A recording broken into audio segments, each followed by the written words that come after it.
Nena fait ce que la plupart des possesseurs de chiens font. Elle sort son animal tous les jours pour la promenade et pour jouir du bon air. Mais les choses sont un peu différentes pour Nena. Elle compte sur Fargo pour l'aider à sortir et à se promener dans le voisinage et dans les rues en sécurité. C'est son chien guide.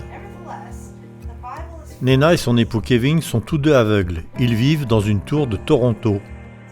Ce couple de Canadiens vit pratiquement comme tout le monde. Ils cuisinent et font le ménage chez eux. Nena fait commerce en ligne de vêtements en tricot, de savon fait maison et d'autres accessoires. Chacune de ces choses sont une débouchée artistique pour moi. Je tiens ce commerce parce que j'ai beaucoup de plaisir à créer de mes mains. Nena et Kevin se sont rencontrés à Camp Frenda, un camp d'été adventiste qui ouvre ses portes à la communauté aveugle pendant une semaine chaque année. L'amour pour Jésus de Nena et Kevin a grandi et ils ont tous deux été baptisés, et en même temps.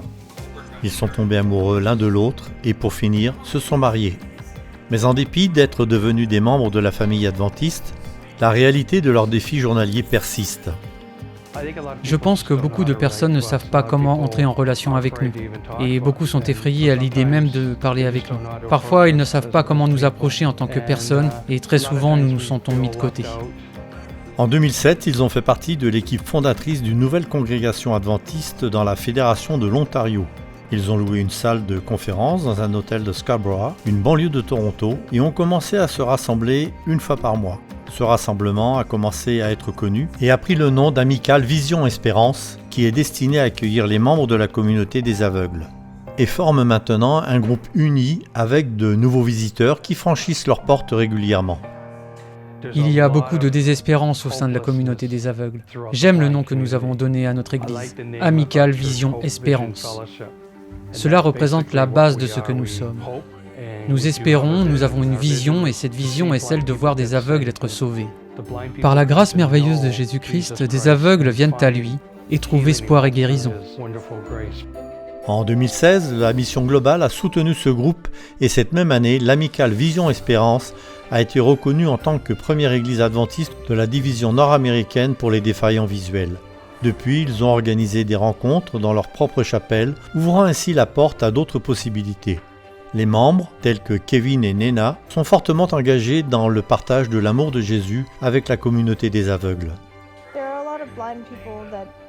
Beaucoup de personnes aveugles ont réellement besoin de cette espérance et du temps agréable qu'ils passent loin de tout ce qu'ils doivent endurer tous les jours. Ils ont besoin d'un petit refuge. Et j'ai ça à cœur. Je veux que ces gens se sentent bien.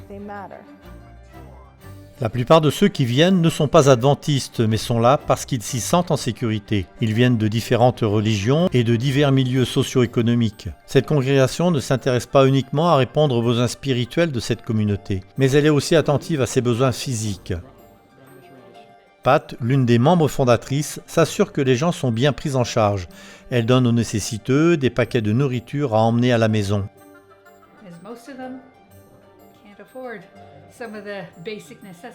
La plupart d'entre eux n'ont même pas les moyens de se payer les produits de base, sans parler des petits extras. Certains doivent même aller à la banque alimentaire. Aussi, est-ce une façon d'entrer en contact avec eux, car c'est parfois la seule nourriture qu'ils reçoivent. Il faut entendre l'histoire de ceux qui doivent aller à la banque alimentaire. Ils sont poussés, ils ne peuvent voir et ne savent même pas ce qu'il y a dans les boîtes qu'on leur donne. Une fois, j'ai aidé une fille à nettoyer son placard. Elle avait 25 bocaux périmés de sauce à spaghetti et pas de spaghetti. Alors on les aide, simplement. Merci pour votre contribution au projet. Des églises comme celle-ci sont implantées dans de nouvelles régions et parmi des groupes de personnes qui n'ont jamais entendu parler de notre message. Je veux remercier Dieu du fond du cœur pour l'Église adventiste. C'est grâce à elle que j'ai rencontré Jésus et fait l'expérience de son amour. Et c'est grâce à l'aide de l'Église adventiste que je suis devenu l'homme que je suis aujourd'hui. Merci pour votre soutien à la mission globale.